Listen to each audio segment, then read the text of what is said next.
Few foods spark as much heated debate as red meat. For some, it's the ultimate dinner centerpiece. Juicy steaks, smoky barbecues, sizzling burgers on the grill. For others, it's basically a ticket to clogged arteries and a shortened lifespan. Nutrition experts, doctors, and diet fanatics have been going back and forth on this for decades. So today, let's take a bite out of the controversy and figure out once and for all, is red meat really that bad for you? Or is it just another case of everything in moderation? You're about to find out right here on History of Food.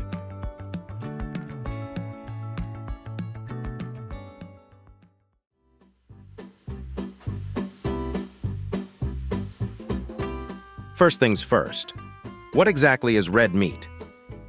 Technically, it's meat that's red when raw. Beef, lamb, pork, goat, venison, you get the idea. Chicken and turkey are out. Those are white meats. Fish doesn't count either, unless it's red snapper. And even then, that's a seafood loophole. The big players are beef and pork, the ones that dominate supermarket aisles and restaurant menus. Red meat has been part of human diets for thousands of years. Our ancestors were eating it long before kale salads and protein shakes came along. So it's not like we just invented steak in the 1950s and decided to ruin our health. But here's where the debate begins. Just because we've always eaten it, does that mean it's good for us? Let's start with the bad news, because, well, it's the part you probably already know. Studies have linked high consumption of red meat, especially processed versions like bacon, sausages, and hot dogs, with a higher risk of heart disease, stroke, type 2 diabetes, and certain cancers. The main culprits, saturated fat, cholesterol, and compounds are formed when meat is cooked at high temperatures. Grill a steak until it's charred, and you're not just making it tasty. You're creating chemicals that may increase cancer risk. That's a bummer, especially for anyone who thinks medium rare is the only correct steak temperature. And processed red meat is really the villain of the story. Bacon might taste like happiness, but nutritionally it's kind of a nightmare. Preservatives, sodium, nitrates, it's like a chemistry lab in every strip. Delicious, yes. Healthy, not so much. Before you start crying into your salad, let's talk about the flip side. Because red meat isn't just a villain, it actually has some impressive benefits. For one, it's packed with high-quality protein, the kind your muscles adore. If you're hitting the gym or just trying to keep your body strong, a serving of beef is like rocket fuel for recovery. It's also loaded with important nutrients: iron, zinc, vitamin B12, and other B vitamins. These aren't just nice-to-haves, they're essential. Iron from red meat is especially valuable because it's heme iron, which your body absorbs much more efficiently than the iron from plant-based foods.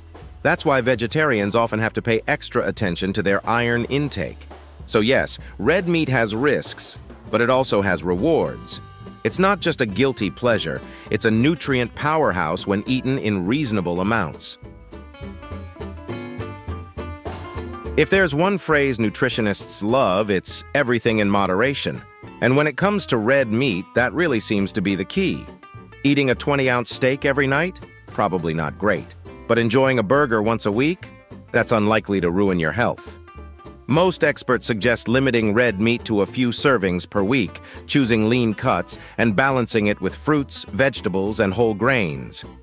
Basically, don't make steak the Beyoncé of your plate. Let it share the stage with broccoli, quinoa, and maybe a sensible sweet potato. Here's another important point. How you cook red meat makes a huge difference. Frying or grilling it at super high temperatures tends to produce those risky compounds we mentioned earlier.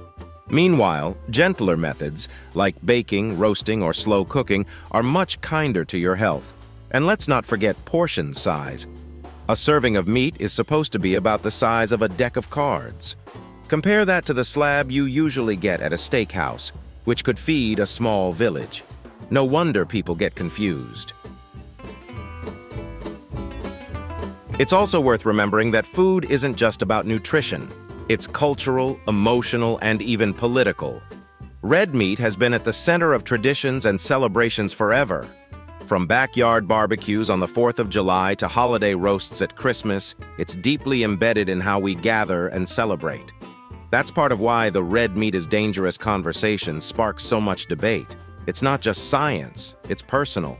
Telling someone to cut down on red meat feels, to many people, like telling them to cut down on joy.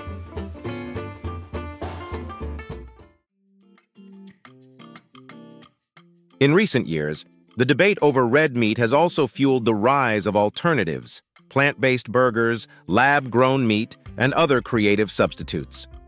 These products aim to give people the taste and satisfaction of red meat without the health risks or environmental baggage. Are they perfect? Not really. Some plant-based meats are highly processed, and lab-grown meat is still in its early stages. But the fact that these alternatives exist shows just how complicated the red meat conversation has become. It's not just about health, it's also about sustainability, ethics, and the future of food. Speaking of the future, we can't ignore the environmental side of red meat. Beef production, in particular, has a huge carbon footprint. Raising cattle requires tons of land, water, and resources, not to mention methane emissions from the cows themselves. So even if you personally don't worry much about cholesterol, you might think twice about red meat for the planet's sake. Again, it doesn't mean you have to give it up entirely, but being mindful about frequency and portion size can help both your body and the environment. At this point, you might be wondering, so is red meat good or bad? The honest answer is both, depending on how much you eat, how often, and how it's prepared. It's not a superfood, but it's not poison either. The myth is that red meat will immediately clog your arteries if you so much as look at it. The truth is more nuanced. Eaten in moderation, especially in lean cuts and balanced with a healthy diet, red meat can be part of a long, healthy life. The problem isn't the occasional steak. It's the everyday processed meats, massive portions, and lack of variety. So, is red meat really that bad for you? Not if you treat it like an occasional star rather than the main act every night. Yes, it has health risks, especially when it's processed, overcooked, or eaten in massive amounts. But it also has benefits, protein, iron, and nutrients that are hard to beat. The real trick is balance. Enjoy the steak, but also enjoy the salad. Have the burger, but maybe skip the bacon-wrapped hot dog 3 days in a row. Because at the end of the day, food isn't about fear, it's about nourishment, pleasure, and maybe just a little common sense. If you enjoyed this video, please check out our other bingeable channels. Thank you for watching. If you have suggestions for our next video, feel free to share them in the comments below.